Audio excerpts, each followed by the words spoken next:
समय देख रहे हैं दिल्ली भाजपा के कार्यालय, दिल्ली में भाजपा के मुख्यालय पर पहुंच चुके हैं नितिन नबीन।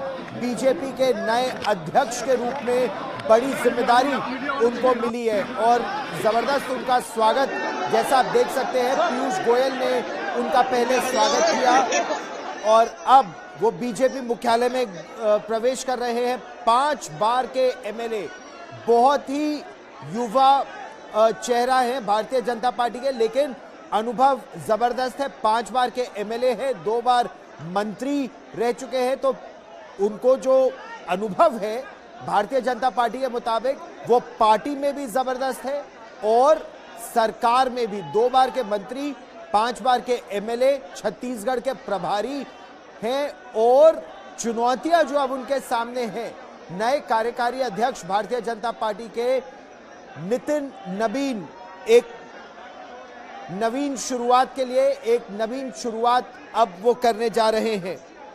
2 बार बिहार सरकार में मंत्री रह चुके हैं, युवा मोर्चा के लिए बहुत अच्छी तरह काम कर चुके हैं और बहुत लंबा काम कर चुके हैं।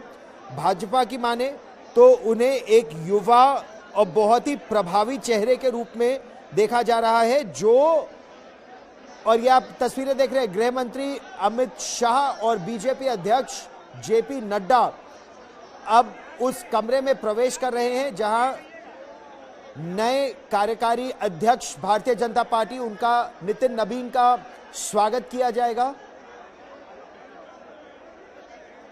ऐश्वर्या पालीवाल मेरी सहयोगी हमारे साथ जुड़ रही है। ऐश्वर्या, बीजेपी ने एक ऐसे चेहरे को अभी जगह दी है जो जिनके सामने चुनौतियां जबरदस्त आने वाली है, लेकिन बीजेपी के मुताबिक उनके पास अनुभव भी है और वो बहुत कमिटेड भी है।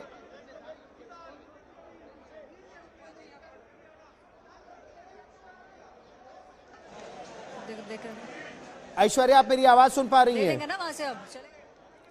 अभी ऐश्वर्या से हम 1 मिनट में संपर्क दोबारा साधने का प्रयास करते हैं। तो वो बीजेपी के ऑर्गेनाइजेशनल स्ट्रेंथ को, यानी जो संगठन है उसकी शक्ति को भी पहचानते हैं, उसको और बढ़ाना भी चाहते हैं और बीजेपी का यह कहना है कि उन्होंने अपनी लीडरशिप लगातार दिखाई है। 5 बार के एमएलए, 2 बार के मंत्री, छत्तीसगढ़ के प्रभारी, और यह दिखाते हैं कि बीजेपी अब एक जनरेशनल शिफ्ट कर रही है, यानी एक पीढ़ी से दूसरी पीढ़ी, युवा चेहरा, और उसको कमान अब सौंपी जा रही है कार्यकारी अध्यक्ष के रूप में। ऐश्वर्या पालीवाल एक बार फिर हमारे साथ जुड़ रही है। ऐश्वर्या, ये एक जनरेशनल शिफ्ट इस समय हम देख रहे हैं भारतीय जनता पार्टी में, कार्यालय की दृष्टि से उसमें एक शिफ्ट हो रहा है, यहां पर संगठन की दृष्टि से।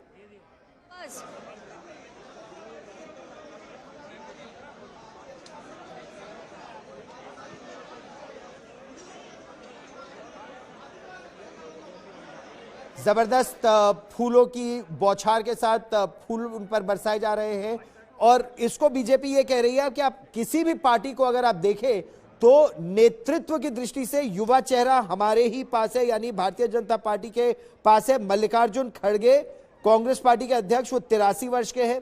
अखिलेश यादव समाजवादी पार्टी 52 वर्ष के हैं। शरद यादव एनसीपी 85 वर्ष के हैं। उमर अब्दुल्ला 55 वर्ष के हैं नेशनल कॉन्फ्रेंस के। ममता बनर्जी तृणमूल कांग्रेस 70 वर्ष की है। मायावती लगभग 70 वर्ष की है। एमके स्टालिन 72 वर्ष के हैं और बीजेपी कह रही है कि उसका जो कार्यकारी अध्यक्ष है ऐश्वर्या, वो युवा चेहरा है जिसके पास अनुभव भी है और काम करने की क्षमता भी। तो जनरेशनल शिफ्ट देख रहे हैं हम इस समय।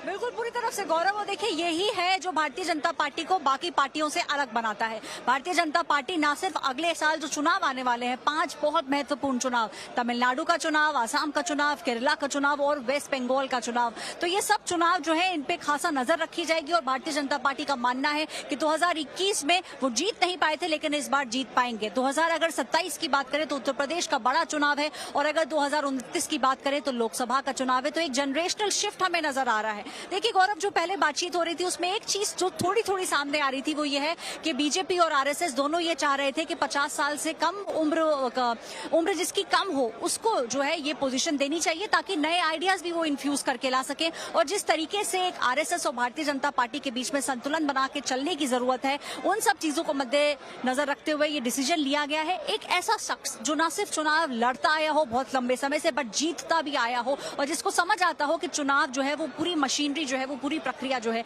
किस तरीके से उसको आगे बढ़ाने की जरूरत है, तो इन सब चीजों का ध्यान रखा गया है।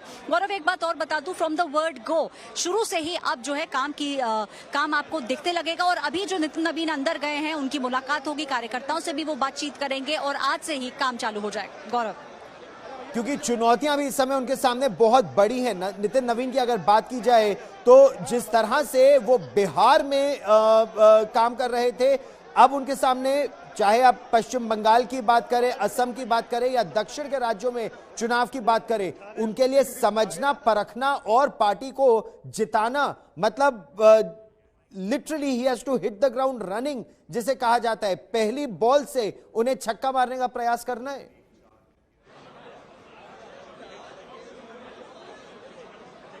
बिल्कुल पूरी तरीके से, और हर मैच आपको जीतना है। देखिए 2024 में 240 एमपीज आए थे भारतीय जनता पार्टी के बाद, और उसके बाद आपने देखा कि कैसे एक पूरा काम करने की जो प्रक्रिया है उसको बदल दिया गया। 27 साल बाद देश की राजधानी दिल्ली के अंदर भी भारतीय जनता पार्टी का परचम लहराया। तो यही चीज अब आपको आगे आने वाले चुनाव में भी करनी है, और यही कारण है कि नितिन नवीन, देखिए 2006 का जो बायपोलर इलेक्शन था उसको उन्होंने जीता, 2020 का चुनाव जीता, 2015 का चुनाव जीता, 2020 का जीता, और 2025 का जो अभी रिसेंटली कंक्लूडेड इलेक्शन है बिहार का उसको भी उन्होंने जीता। तो कहीं ना कहीं वो ये समझते हैं कि चुनाव किस तरीके से लड़ा जाता है, जीता जा सकता है।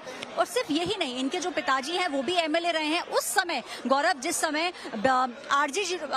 आरजेडी जो है उसका बोलबाला होता था पूरे बिहार के अंदर, उस समय जब इनके पिताजी भारतीय जनता पार्टी के टिकट से जीते थे, तो ये एक लीनियत से भी आते हैं, समझते हैं कि किस तरीके से भारतीय जनता पार्टी काम करती है। और ये जो पोस्टर आपको यहाँ नजर आ रहा है, एक तरफ जेपी नड्डा, एक तरफ नितिन नवीन और प्रधानमंत्री नरेंद्र मोदी, ये जो पोस्टर्स हैं ये पूरे जो देश की राजधानी है दिल्ली में उसमें लगा दिए गए हैं। अब जो हमें इंतजार है गौरव वो है उस शेड्यूल का, जिससे कि पता चलेगा कि अब जो चुनाव की प्रक्रिया है भारतीय जनता पार्टी की वो कब चालू होगी। तो धर्मेंद्र प्रधान, जेपी नड्डा, अमित शाह, ये भारतीय जनता पार्टी के कार्यालय में अब शंखनाद की ध्वनि के साथ वो प्रवेश कर रहे हैं।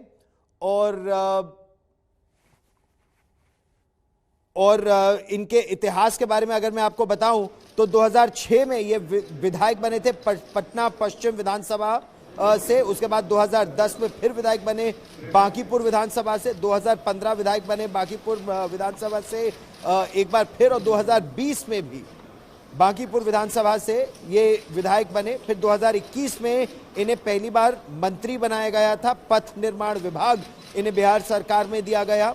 फिर 2024 में जब मंत्री बने तो नगर विकास एवं आवास और इसके साथ ही साथ विधि विभाग भी इन्हें दिया गया बिहार सरकार में। और 2025 में अब एक बार फिर ये पथ निर्माण विभाग बिहार में इन्हें सौंपा गया है। और ये आपको दिखाता है कि 2025 का भी चुनाव जब इन्होंने जीता तो बांकीपुर विधानसभा से इनको जो संगठन में दायित्व मिला है वो भी लगातार, अगर आप देखें तो विधानसभा के चुनाव जीतने के बाद फिर मंत्री बनने के साथ साथ इन्हें संगठनात्मक दायित्व जो मिला, 2008 में राष्ट्रीय कार्य समिति के सदस्य बने भारतीय जनता युवा मोर्चा के, ये उस समय सह प्रभारी थे युवा मोर्चा के पे। 2010 से 2013 तक राष्ट्रीय महामंत्री भारतीय जनता युवा मोर्चा के रहे, और 2016 से 19 प्रदेश अध्यक्ष रहे भारतीय जनता युवा मोर्चा के बिहार प्रदेश में।